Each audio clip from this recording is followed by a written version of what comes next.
Hello, I'm Eve Poole, Interim Chief Exec of the Royal Society of Edinburgh.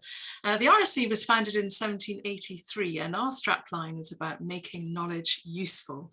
Our 1800 fellows form Scotland's National Academy, and together we try and do exactly that, making knowledge useful, bringing together the leading minds of Scotland for the benefit not only of this nation, but further afield. And tonight I have great pleasure in welcoming you to the first evening event of our Curious series. And tonight we're curious about Damian Barr, who is a newly minted fellow of the RSE. I'm not going to introduce him because this evening is about him introducing himself and telling us some stories, because that's one of the themes of Curious. So I'm now going to hand over to Damian because we're very curious about what's going on in his head, and to help him tell stories to us, I have asked him to pick 5 objects that would help him do just that. So Damian, I gather your first object is a mug. Tell us about that. It is, and thank you so much for having me, Eve. And I am a freshly minted fellow, so again, I still can't believe that that's happened. Thank you again for electing me. Congratulations. And hello to everybody watching as well. I'm in Brighton. I've just moved house and the sun is streaming in through the window where I have not yet had time to put up a curtain. So you'll have to forgive me if I'm in like Caravaggio, chiaroscuro all night. Anyway, so my first object is really precious to me. It's really fragile. And it's a really cheap mug. And it says on it, "Keep Austin Weird" on one side. It's really faded, as you can see. And on the other side, it says "Book People." I've never actually had coffee out of it. It normally has pens and rulers in like this on my desk. And I acquired this mug in Austin, in Texas, which is where I did my second year of university. And it was a really transformative year in my life. And Austin was and is an incredibly special place to me, both as a person and also as a writer. So tell us a little bit about what took you there. What was the decision that made you decide that going to Texas was the way you wanted to spend that part of your university? I mean, it's not sort of top of the list, is it, normally for most students, where you sort of think, yeah, let's go to New York or California. I started my university career at Napier in Edinburgh, and I was the first person in my family to go to university, apart from some uncles. And neither of my parents had been supported to finish high school. So I had done my first year at Napier. It did not go well, and I ended up dropping out. And I ended up having a summer at home and then going to Lancaster University, which is where my best friend from school had gone. And Lancaster was and is a fantastic university. In fact, it's got even better since I've been there. And I did English literature and sociology as my undergraduate because I wanted, my life is about stories. Even then, I was interested in stories, and it seemed to me like English literature was a way of accessing those stories, and sociology was a way of understanding the stories of the people around me. And my curiosity really about what Texas was piqued when I saw a notice board and there was a scholarship attached to it. And I thought, well, I wonder what that would be like. I had such a weird idea of Texas from, films when I was a kid. And anyway, I won the scholarship, but it didn't really have very much money attached. And I didn't have enough money to go abroad that year. And I write about this, what I'm about to tell you in Maggie Me, in my memoir. And so I spoke to my teachers from school and said, look, I need some help. Like, what can I do? Is there a job I can do? How can I earn this money? And they put the word out, and their friends put the word out. And before I knew it, I was summoned to my old headmaster's office for an interview with a lawyer who said he was acting on behalf of a client who wished to remain anonymous, but who wanted to know who I was and what I wanted to do. So I sat down and I answered some questions about who I was and why I liked English and all of that sort of stuff. And at the end of the interview, the lawyer said, how much money do you need? And I told him, and he said, you're going to need much more than that. And I said, well, I can get by, on this. And he wrote me a check there and then for this, this greater sum. And he said that the only stipulations were that I would write a letter to my mysterious benefactor and let them know how I was doing, what their money was up to. And I never attempted to find out who they were. And so and so I did. So I took the money and I went to Texas, and I can talk for hours about what happened there, but I went to Texas and it was not as I imagined when I got off the plane. In fact, it was really hot and clammy, much like I am right now. And Austin is just this liberal, wild, crazy city that's not conservative at all. Like, it's like a diamond formed by the pressure of the rest of conservative Texas. And I wrote those letters, and I kept writing those letters for years afterwards, until the lawyer who'd interviewed me died, and no longer connected me to the client. So I kept writing to other lawyers at the firm. I never heard back from that person, who probably is now thinking, I wish this person would stop writing to me. It's been writing to me for 20 years. But I remain grateful to that mysterious benefactor for doing that. And when I look at that mug, which is on my desk all day, every day, I'm reminded of the adventures that I had when I was in Austin, which is where I wrote my first piece for a newspaper, for the Austin American Statesman, because of a brilliant journalist there called Michael Barnes, where I made friends that I still have now, and probably where I learned more about Shakespeare, actually, than I did on my English degree in England. Takes an outsider, to have that perspective. So yes, and Austin is weird, and it's very proudly weird. And, that speaks to, a part of me as well. It doesn't want to be the same as other places. And Book People, the bookshop that I got it from, is iconic. And if you are an author and you tour the world with a book, you want to go to Book People, because it's just this huge department store of books and everybody goes there, and it's lovely. So, yes. And have you been back with your books? I haven't been back with my books to Austin, no. I have been back to do other work, because they have the Harry Ransom Centre for the Humanities, which is basically just this incredible archive. And I've been back there and had a look at that, but I haven't toured there with my own book yet. I've toured to other places in America, but not to Austin. I'm determined to do that. I'm determined to go to Book People and appear there.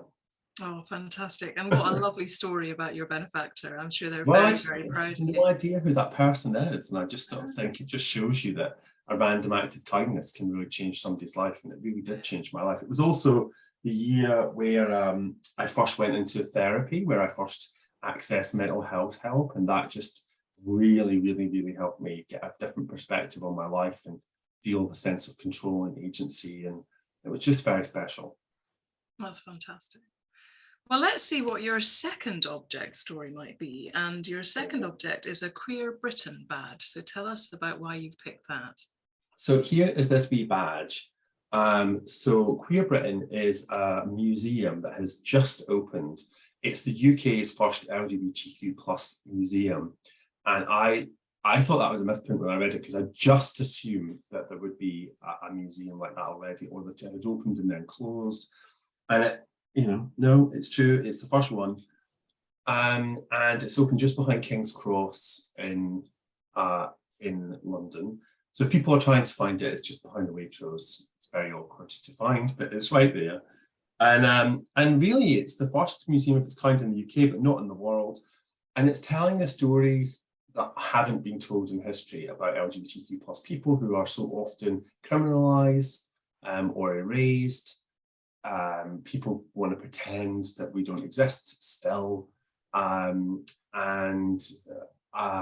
It's a really special sanctuary. It started by Joe Galliano, run by a guy called Dan Vo, and a team of brilliant employees and volunteers. And, so right now they've got an exhibit up. It includes the door of Oscar Wilde's jail cell in Reading Prison, where he wrote the Ballad of Reading Jail, the very famous poem to his former lover who got him jailed. It includes the cloak worn by Ollie Alexander at Glastonbury. So it's a mixture of joyful items and more poignant items, but it's all very powerful. And,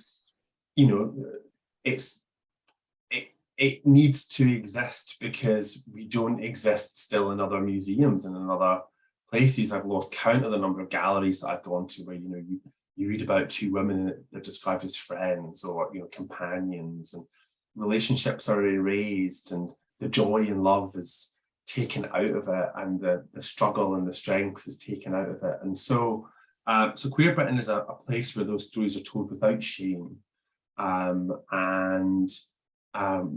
and told really well. I have to say, it's a very small museum, but it has a very nice gift shop. As I discovered when I accidentally bought too much stuff. So no, I would recommend that people of all kinds visit it. And it's also really interesting to see when you're in that museum. I've noticed people are very moved in a way that they aren't necessarily always in other museums. There's a thing that people have where they feel sort of seen by museum's purpose, and that's really quite moving to be part of when you visit it. So what does it mean to you that that museum is now there? I think it feels to me like right now in the UK and in the world, you know, and I've talked about this a lot recently because I made a documentary for Radio 4 about the history of Pride, 50 years history of Pride, 1972, since the GLF marched in London. But of course, you know, people have been marching for as long as there have been people in different ways. And I'm really conscious that, you know, right now, two political candidates are vying for leadership of a party and leadership of a country. And both of those candidates have come out against so-called woke politics. And both of those candidates want to roll back rights for LGBTQ plus people. They might dress it up in other rhetoric, but the fact remains that, you know, Section 28 is a piece of legislation that was created in my lifetime and rolled back in my lifetime, that the Tories apologised for rolling back. But we're now looking at a new kind of Section 28 aimed at young trans and non-binary children and people. And that's really concerning and really worrying for me that we live and that I'm living in this moment. I've never experienced so much hatred as a gay person in my life as I have in recent times in this country. Yesterday, I tweeted about the brilliance of the Lionesses winning the football and how there were more out gay and bisexual women on that team than there were in the whole of the men's league. I had to close access to my comments because I got so much hate, you know, and that was, you know, within a minute. And so Queer Britain to me is a bastion of stories and history, and it shows that we've always been here. We've always been in every walk of life and every family. We always have been, and we always will be. And that's just a really simple, powerful statement to make when right now, you know, we're being told that we don't exist or we don't know who we are. And in other parts of the world, you know, in 35 countries, it's still illegal to be LGBTQ plus. You know, illegal. So when I book a holiday, I'm looking at the list thinking, am I going to get in jail with my husband if I go to this place? And even if we don't go to jail, are we supporting a regime that supports sending people like us to jail? So, you know, I think people think that this mood or issue is about people being offended or being upset or somehow being fragile. And it's not. It's about people's right to exist and go about their daily lives in the most basic ways. And Queer Britain tells that story really, and I think it's a hopeful place. So yeah, I'm really glad that it exists. Why do you think we're going backwards on all of that? What's brought that on, do you suppose? Oh God, that's such a big question, and I don't feel like I'm necessarily the best person to answer it. But I think that, you know, if you look what's happening in Hungary and Poland with the declaration of, you know, no LGBTQ plus zones, it goes hand in hand with the racism. So Orban saying no mixing of the races. So, you know, and Putin, you know, saying that Ukraine is a country of Nazis and gender criminals because that country wants to advance rights for LGBTQ plus people, and by the way, it hasn't. So I think there's a sort of moment where of extreme, this is coupled by extreme social unrest and political and economic unrest, and I'm really very worried that, you know, that trans and queer people are being made a scapegoat in these countries, and that something, you know, it's a scary time. It's also an optimistic time in that organizations like Stonewall, Rainbow Railroad, brilliant journalists like Patrick Strudwick. There are voices out there who are raising the alarm, and organizations who are doing brilliant advocacy work. So I don't think that it's a sort of doomsday scenario. I don't think that nothing good has been done. I mean, this museum opened up, it didn't close down. But I do think that, we need our allies, and we need people who live in line with Enlightenment values to speak up, and to take a stand, and to refuse to roll these rights back. Roe v. Wade is the first of many, freedoms of bodily autonomy, which are being rolled back in America, and that didn't come about overnight. But what happened before that was the passing of the Don't Say Gay laws in Florida and in other states, I think 20 other states, where children literally aren't allowed to say, and teachers aren't allowed to say, and children are being outed at school, outed to their parents, and teachers are losing their jobs. Qualified, brilliant teachers are losing their jobs for just recognizing the humanity of the children that they teach. So these attacks on the LGBTQ plus community, it's like canaries in the coal mine, I think. And we're sort of singing, going, come on, come on, come on, and I think people are listening. Slowly. Thank you. Sorry, that's really heavy, isn't it? That's so intense. It's so interesting. It's just a moment that that we're living in and that we're living through. And I think what you say is making me think very hard about the importance of beacons like the museum. Yeah. And the danger, the canaries in the coal mine danger of all of these movements around the world to curtail freedoms, and what that means, and that we mustn't be asleep when these kinds of changes happen. We've got to notice that they're happening, and they might not be happening to us yet, but they are happening. And when I think about the work that the Royal Society can do, that the other learned societies can do to keep history alive, to tell history in its fullest sense, whether we're talking about class, whether we're talking about sexuality, whether we're talking about race, ethnicity, religion, all of these factors, these are all stories and histories that we need to know, and share and amplify and carry forward into our social policy, and into our politics. And it's a lot of joined up dots, but lots of people are doing that. So. Yeah, and again, thank you to you for storytelling yourself in Maggie and Me, because I think again, the more stories we have, the less we can deny or choose not to hear that this is just normal life for very many people. And it's I think that's that wasn't something I was conscious of doing when I was writing that book, and it's a strange thing to have people tell you that your life is social history, but it is a fact of memoirs that you memorialize. But when I was writing my novel, when I was writing You Will Be Safe Here, it was, that's a story that's set in South Africa, and it looks at the events of the Second Boer War, which we're not taught about in school, but which is a kind of history that we have a received image of via Kipling, and other sort of jingoistic empire builders. And I was drawn to that story in the past by events in the present, by the murder of a boy in South Africa in the present, a boy who looked just like a boy I'd gone to school with and who I felt this emotional connection with, a boy who'd gone to a camp run by soldiers who said that they make men out of boys. And that boy had been murdered in that camp. And that camp was run by white extremists. And I was interested in what was driving these men to run these places, what was driving parents to send their children to these places, specifically their sons. And the story of what I found in the present led me to unpick a history of the past, which is not a history that we're taught, a history of how, at that point, the British invented the system of concentration camps. And it's really chilling when you read that in Hansard, when you read the words concentration camp and you see the money being allocated to them, and how more women and children died in those camps than soldiers died in the entire war, and what implications those camps had for 20th century history.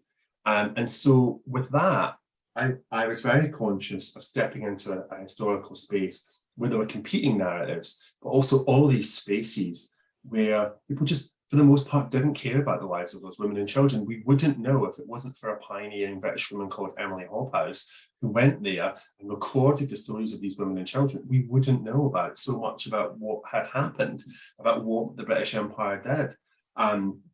The good and the bad, but mostly the bad. And so I think that when I'm writing, I'm always conscious of what is the story that I've been told?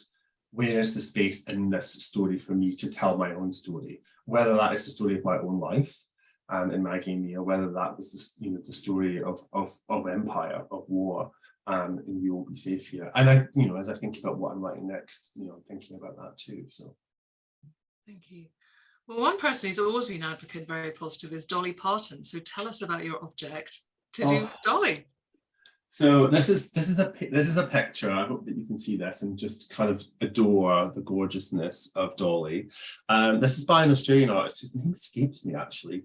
It was on the back. And the woman who made this, so this was given to me by a photographer called Mark FRSE. He's a brilliant, talented photographer.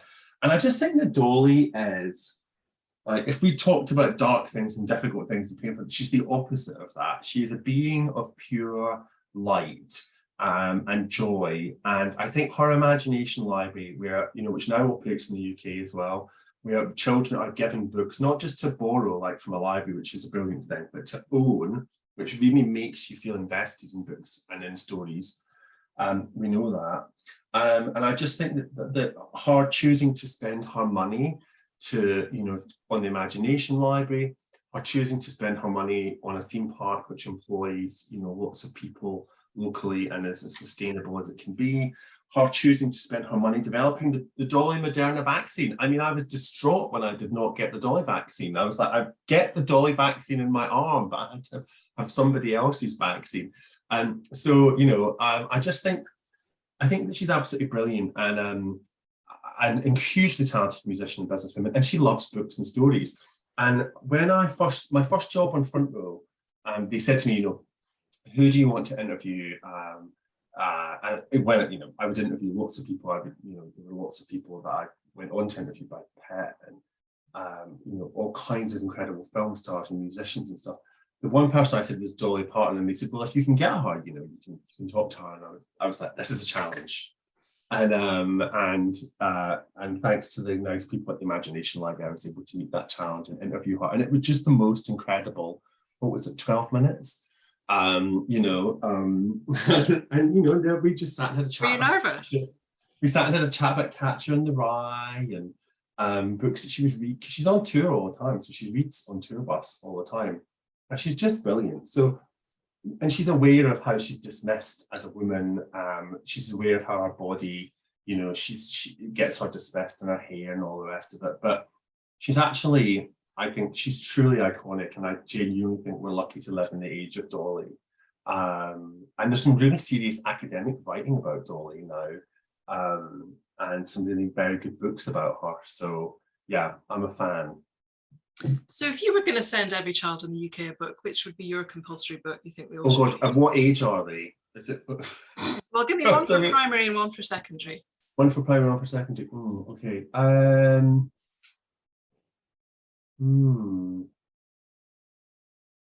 I suppose for primary, I'm just looking at I've got a pile of kids books down on the floor because I periodically read kids books.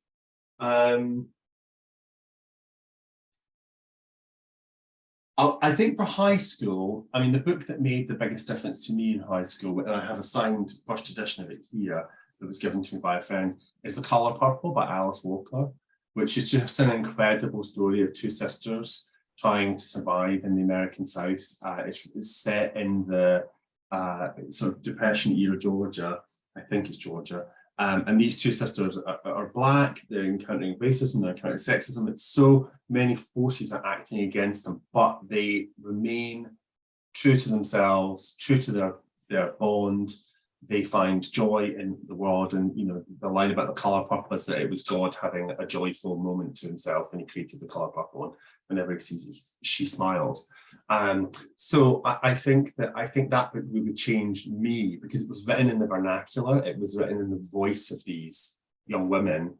and it made me see that you could use your own voice. And I think every young person, whoever they are, needs to hear that message, that you can use your own voice, and your own voice and it is valid and important. And it also shows people harming others with their voice and healing others with their voice. And we have to be aware that we all have that capability, both to harm and to heal. But I think it's very powerful and important book. I would definitely recommend that. And also the film is actually very good too. I've never seen the musical. So that's high school book. And a primary school book, I'm struggling because I always read ahead of my age. So I'm trying to, the books that made a big impact on me at primary school were terrible horror novels that I shouldn't have been reading at that age, that I snuck out of the library and stuff like that. I read a lot of Stephen King when I was about 10, which probably shaped my outlook. And I wouldn't recommend that primary school children read those novels. So I'll have to think about that and get back to you. Yeah, let us know. Put it on Twitter, and we'll be curious to see what you come up with. But thank you. It's always one of those difficult questions. I think Desert Island Discs asked you about the Bible and Shakespeare, doesn't it? But different thing to think about giving a child a book, a key book, and that's a big challenge, isn't it? Oh yeah, I was a judge on the Costa Prize recently, and I read a book. It is a book for children and young adults. I don't know what age it starts at though. It might be like a first year of high school, but I could see kids in primary 7 reading it, I suppose. And it's called The Crossing. I can't remember the name of the woman who wrote it. It's written in verse, which just again sounds off-putting and stern, but it's the story of two young people, just about teenagers. And one of them, he's trying to make his way to safety from Eritrea. And the other is a girl who's living in a coastal town in Kent, sort of like a Folkestone type place, where racism is becoming a problem in her town. And she's lost her mother, and she is going to take part in a sponsored swim. And basically the story is about these two really different characters with really different lives. But what it does in the narrative that's really clever is that, one character will say, and she closed the door. And then and she closed the door is the first line of the next poem. And so it's a sort of like a baton structure, like a relay of story. And it doesn't go where you expect it to. And I cried and I cried and I cried and I cried when I read it. Judy Murray also loved it. She was a judge on the Costa Prize and she thought it was really great too. So, it didn't win, but it was, I think is a really, that was a book I remember seeing at the time. I think this should be in every school library in the country. And I don't know if it's a sort of secondary school or end primary school, but it's a really, really brilliant book. It won the YA or Children's Prize, but it should definitely, go on to do great things. It's very powerful. Fantastic. And I would never have read it unless I was judging that prize. So, just goes to show you. So tell us a little bit about you in writing. So I gather you've got a precious notebook. Right. So this is a precious notebook. I'll show it to you. A kind of fancy notebook that I was given by my editor, Alexa von Hirschberg. She was my editor at Bloomsbury for my novel You'll Be Safe Here. She's South African British and was therefore in many ways the perfect editor. She's a brilliant, perspicacious, kind of insightful woman. And she gave me this book when I wrote You'll Be Safe Here, and she said, this is for your next book. And because it's so fancy and because, I think like lots of people, whether they grew up poor or not, I just sort of thought it was too fancy to use. And then the pandemic happened and I just sort of thought to myself, why are we saving things for the future when we don't know what the future holds? If ever there was a time to not save things for best, it's now. And so I started to use it to scribble notes. So you can see my terrible handwriting there, terrible notes, and like I've written it in lots of different times, different bad pens, and I'm using it for one thing and one thing only. I'm using it for my next novel, my next book, which is a novel. And it's not a notebook about my characters, because I'm doing that all digitally with notes into my phone. This is a book about how I feel about writing the book and what it means to me and why I care. And so it's kind of like a diary of writing it, I suppose, as much as anything else. So it's not really for anybody other than me, and I don't know that it will be useful to the world, but it's a place for me to put my thoughts and feelings about this process, and also to remind me when I look at it that actually I am doing work. Even though I do lots of different things, I am still writing on my novel, and I am still a novelist. And that's, yeah, it's really nice and it's important to have that. So I feel very lucky to have it. It's very swanky. So you've obviously had a good experience with your Bloomsbury editor. I gather you had a very good relationship with one of your other editors, the lovely Diana. So tell us a little bit about Diana and what role the editors play for you in this storytelling process. Well, Diana Athill, who you mentioned there, died a couple of years ago. She was 101.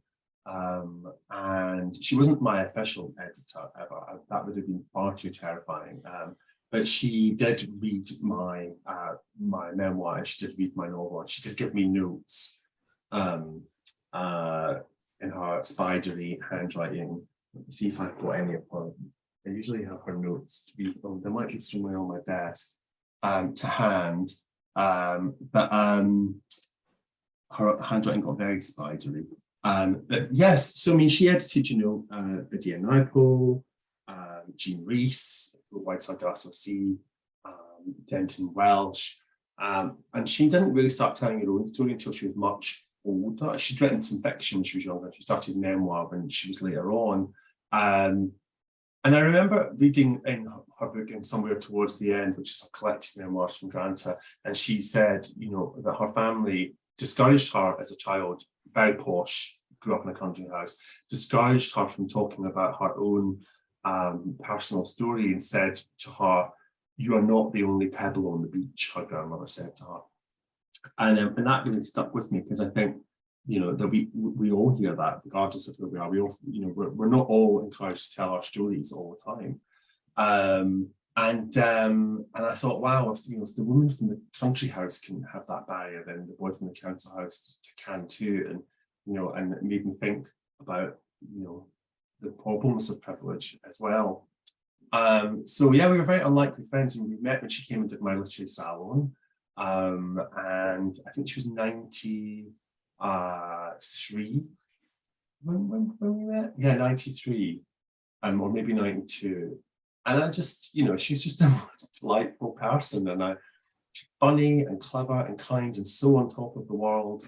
And we used to go on outings together to museums and gardens and out for lunch and things like that. And she was just an incredible person, and she understood story structure like nobody else I've ever met. And yes, she was very candid as well. She didn't like something, she didn't dress it up. We knew, and those people are invaluable. So I miss her. I miss her still. I'm very glad that she wasn't around for COVID, because she was in a home, which has since closed, sadly. But I think of her often. And if anybody hasn't read her or wants to get to know her, you just have to pick up her memoirs, and her voice just sings off the page. And she's funny and bright and kind and ruthless. And it's called Stet, is it the memoir? Stet is her memoir of publishing, working in publishing, in which she describes, things like having sex with her boss very unsuccessfully and pretending that it didn't happen in the office the next day. And that's that one memoir. But there's loads somewhere towards the end is her memoir of getting older. And then what's the other one called? I can't quite remember. But in any case, there are 3 or 4 memoirs, but they're collected in a big collection. So I'm aware of the irony of me interviewing you this evening, because of course that's what you normally do. So tell us a little bit about best person you've ever had and most challenging person you've ever had, either on Front Row or on the Salon or in any of the other ones that you've done. That's a good question. I mean, I think that I remember interviewing Marie-Jean Perez, the pianist, and I know very little about music, and she made me understand something about playing the piano, about I thought it was about reciting, and she made me understand that it was about interpreting and how she could bring something to the music that somebody else couldn't without breaking the rules of it too much. And she was just brilliant, and I really enjoyed that interview because I hadn't expected to. I think that one of my favorite interviews ever, at the salon, and if people are interested in the salon and they want to find out about it, they just go onto our website, which is thelitterarysalon.co.uk, and there's a podcast with over 200 interviews there. The interview I'm about to tell you about, I don't think is on there because it was very early on and we weren't recording then. But Richard Holloway was one of our earliest guests, and we had a spot where it was called Story of My Life, where you asked somebody to choose a piece of work that said something about them. And he was at the Rag and Bone Yard of the Heart, Yeats, that he chose, and he began to talk about doubt and the need for doubt and the terror of certainty, which we touched on earlier on. And, this is an audience of people in their 20s and 30s who didn't really know who Richard Holloway was, thought that, that he looked like Foucault. Was it Foucault? And it was like watching a sermon but not being preached at, included. And everybody was in tears and on their feet cheering at the end of it, including me. I did fall in love with him at that point and have been in love with him ever since. He's a remarkable philosopher and theologian. That was an amazing interview, again, because it was unexpected. And I love it when people think they're getting one thing and you give them another, and they kind of go, oh, and it makes them think twice about a person. And if somebody picks up a book, because they've watched one of my shows, or, whether it's Big Scotch Book Club or whatever, and I just love that. I love when people get over the preconceptions. We did one of the book groups in our last series. We had a group of runners, women runners, and they read Graham Armstrong's book about boys and guys, the title of which has just escaped me. What's it called? Oh God. Somebody will correct me or tell me in the chat. But anyway, Buckfast Airdrie, lots of fighting, lots of swearing, and he just totally challenged them, and they were like, we would never have picked this book up, and they loved it, because it told them a story and it told them truth that they wouldn't otherwise have experienced. So yeah, Young Teen, that's what it's called, Young Teen. So Graham was brilliant, but I'm trying to think of challenging ones. I remember interviewing Matt Lucas at the Cheltenham Festival, and he had a terrible personal tragedy, and he lost somebody that he loved very close to him. And I knew that when we got to audience questions, that somebody was going to ask about it. And it's not that I wasn't doing my job by not asking about it. It was that we'd agreed that he didn't feel comfortable talking about it in a room full of 1,000 people. And why should he? And I knew that somebody would do that. And I remember thinking, oh, I'm going to have to do this, my instinct is not to shut people down. But I had to sort of say to this person, look, I'm not going to do that. And that was really hard because I didn't want to be silencing them, but also I didn't want to be, in any case, actually, Matt decided he wanted to speak about some of it. So that was really challenging. But I mean, I approach every interview as an opportunity to listen, and it's really nice to just sit there and give people the space to talk. That's the job, right? It's not about you, it's about you getting the best out of them and holding a space for them, and really listening, if you can. I find it hard if I've got difficult stuff going on in my own life, or I'm really late or something. I find it hard to kind of switch into that mode, and then I think actually here's an opportunity to not think about my own life or the world. I can just be present with this one person, and yes, there might be hundreds or thousands of people there, or lots of people watching or listening or whatever. But I'm not thinking about them. I'm thinking about the person that I'm with. So one of your other objects is a book by Janice Galloway. Tell us about that.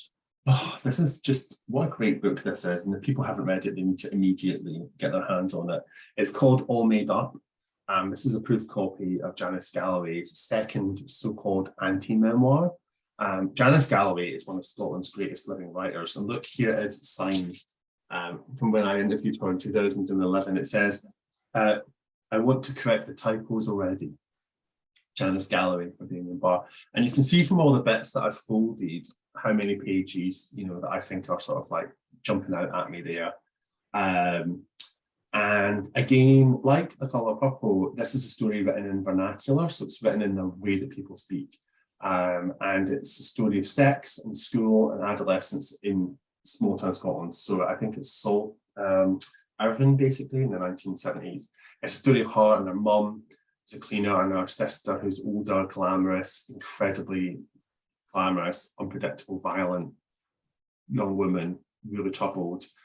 And Janice is a good girl at school, and I was a good boy at school. And Janice was, you know, a musician, and she did Latin. And of course, she's very musically talented. And it's just a really honest account of what it was like to grow up there. And then she writes about growing up poor. She writes about, you know, the joys, the shame. She's very good at understatement. She's very dry. And Janice calls it an anti-memoir because, you know, she wants to push at the boundaries of what a memoir is or could be, and to make us think about how much truth do we tell about our own lives. And yeah, I think she's absolutely amazing, and the book is very funny. And there's a line in it, actually, I just opened this page, and it says, "Lucky, I've always been lucky." And, you know, you get this feeling that this is who you're talking to, this woman who's always felt that, even when it hasn't seemed like that in the book, and it often doesn't. And actually, Janice did the very first interview with me for Maggie Me. She was the very first interview that I ever did, was with her at I Write in Glasgow, at the brilliant festival there, in the Mitchell Library, where I used to go as a high school student to research essays and things. And yeah, that was a real moment. But I just thought, my God, Janice Galloway interviewing me. I just kind of couldn't believe it. So yeah, she's incredible, and it's very good. And her other book is called This Is Not About Me, her other memoir. So yeah, terrific. I love Janice. Can't get enough. So tell us what you're working on next. What stories are you telling? Oh, well, I'm not going to say about anything that's in this notebook, because I had a long conversation with my agent this morning. Just a lot of all days thinking about my edits. But I'm doing a couple of, I'm always writing more than one thing. So that's the useful thing about me. So I wrote a couple of little bits for The Guardian, and in terms of longer pieces that I'm working on, I'm working on a stage adaptation of Maggie Me with a brilliant Scottish playwright called James Leigh, who has 2 plays on, not one, but 2 plays on just now, Wilf and Ode to Joy at the Edinburgh Festival. And he's brilliant and funny and smart and bright. And I've written plays for Radio 4 before, but I've never written them for the stage. And he and I are working together on a play of Maggie Me, which is not just the book, but the world of the book and the time since the book has come out. It's kind of moved, it's 10 years next year since that book came out. So it's looking at the world since then as well, and at me since then. So I'm working on that with him, and that's really nice to collaborate. And also I'm working with a screenwriter called Andrea Gibb, who's writes Call the Midwife, among other things. She wrote Elizabeth is Missing. She's Scottish, based in Glasgow. I'm working with her and STV on a TV dramatisation of Maggie Me, which is kind of multi-series. It's not just one off, it's a kind of more like a sort of Scottish Dairy Girls, if you can imagine that, but darker, even darker. And I'm working with her on that. And at the beginning of lockdown, I finished my PhD. I did my thesis about how we construct truth in memoir, but also with reference to novels, and mainly memoir. And I've been thinking recently that I might do something with my PhD, but I don't know what it is. Like I might, I don't know, straightforwardly publish it through an academic publisher, or perhaps if one was interested, or I might adapt some of it for a more general audience, because it asks 3 questions. Is it all true? Do you feel better? And why should I write a memoir? And it's the questions that I think we all ask ourselves as writers, but often as people. And anyway, so I might do something with that or not. I'm not sure. I just kind of keep going back to it. And what were your answers to those questions when you wrote Maggie and Me? Well, I think the one about do I feel better now is I ended by asking, do you? Because I think that the thing about memoir is that, unlike fiction, fiction can be transformative. I'm not saying that it can't be, and it can be very healing. But the thing about memoir is that it's a kind of a mutual contract for the writer in a way and the reader. There's a contract, and the writer is saying, "This is true. Believe me. Please believe me." And if the reader believes you, you enter into this contract together, and the resolution of that story it's sort of a trope in a way about it being cathartic or healing, but it offers opportunities by being honest and by being truthful that I think fiction can't. Not that it doesn't, but just that it can. Fiction offers different opportunities. So yes, and to the question of truth, I will be exploring the idea of truth in literature in its fullest form next year in a documentary that I'm making. So because it's something that I'm really preoccupied by now. So I'll be doing. I just found out I'll be doing one of my projects. Yeah, interesting.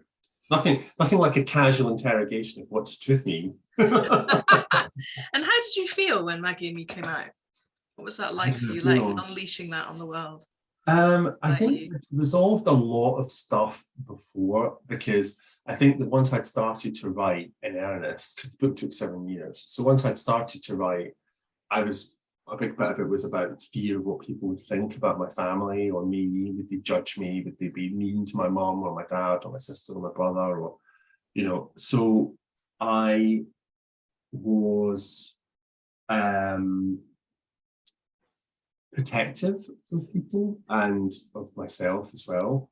And that sort of stopped me, I think, initially engaging with a lot of the emotional truth of what I was dealing with, because a lot of it was really painful and difficult. And I'd spent a lot of time trying not to think about those things.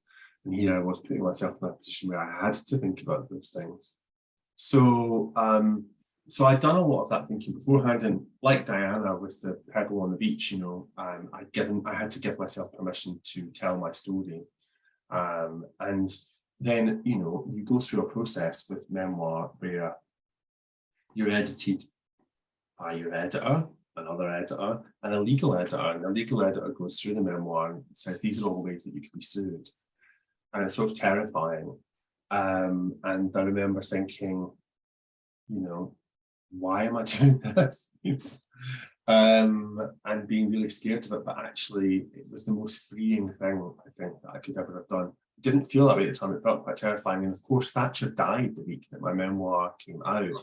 So it was this kind of ludicrous moment of, I remember my phone melting in my hand practically, with people texting me going, oh my God, oh my God, oh my God, and did your publicist do this, and then sort of being thrust into this position of being a spokesperson, for a generation of people. And I always try to say I can only really talk about myself and my own experience, because everybody else in that book will have their own version of events as well. That's what Janice talks about in her memoir. She's like, there is no one version of the truth. There's everybody's version of the truth. And so I'm very conscious of that. And of course, I've changed the name and done all sorts of things to try and protect people as much as I can, and got permission from the people that I love to do what I want to do and what I feel I have to do. And it'll be interesting, I'm going to be writing another memoir at some point, and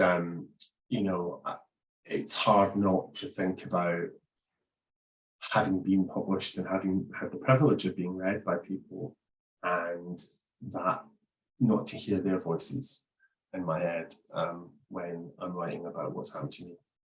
I'm very admiring of your bookshelves. I can't not look at them. There's a lot there. Is that you? Are they all yours, or do you share your study? Yeah, I've got the bit over here is all my husband's sci-fi. The stuff behind me is all the doctorate stuff and family books that we've all written. So I find it very reassuring to be surrounded by all these cloud of witnesses. And I think if you go that way, I can't say I've read them all, but the ones behind me I have read. So that makes me feel terribly learned when I'm on Zoom. Yeah, good. That's very good. I do not think I've read all the books that are behind me here. I have to say, having just moved house, my husband very kindly unpacked my office for me when I was away. When I came back, and he's put the books out, but I can't find any of them, so I'm going to have to go through them all at some point and undo his good work and sort it out. But yeah. Oh, there's The Young Team by Graham Armstrong that I was just talking about. It's a really good novel. Right. Yeah. It's very good. So when you were talking about memoir and autobiography and truth, have you read Ghosting by Jenny Erdel? No, I've not.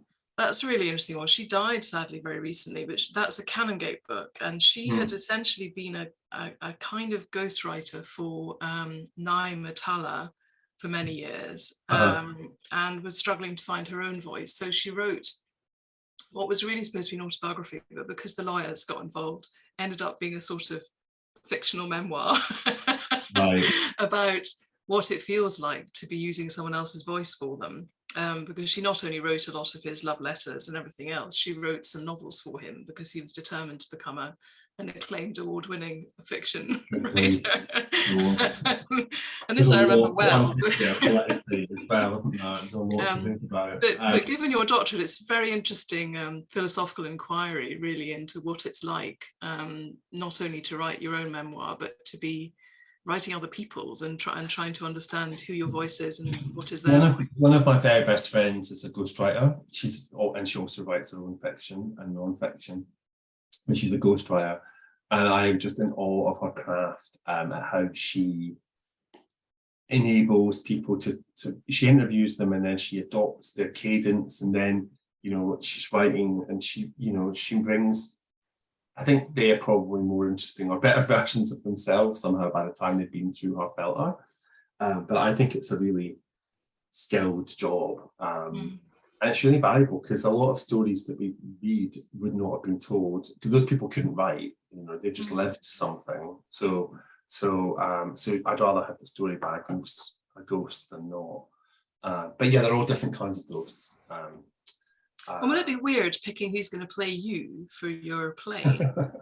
Well, funnily enough, we've had these conversations, and it's so surreal because people talk to you when you're talking about the play or whether you're talking about TV about Damian, and they're like, Damian does, and I find myself talking about myself in the third person, like Salvador Dali or something like that, and you feel totally foolish is the word that I would use, if not the word I would use when I was in the pub. Yeah, so that's weird. So casting will be another level of weird, but I would really like it to be a young person from the community, and to give an opportunity to a young working class kid to do that. That would be nice. I was really inspired by the way that Russell T Davies cast It's a Sin, and I interviewed him about that show. And yeah, I think that casting from a community gives you a nuance to the story because the actors aren't trying to capture the accent or whatever. They're thinking more deeply about the character.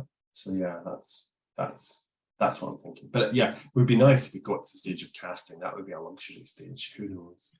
Who knows if it'll ever happen? Any of those things will ever happen. But it's interesting exploring it. So I was very strict and I only gave you 5 objects, but if you'd had a bonus object that would tell us something that you haven't mentioned about yourself, what would that be? Oh, it would be, I'm trying to get my wallet.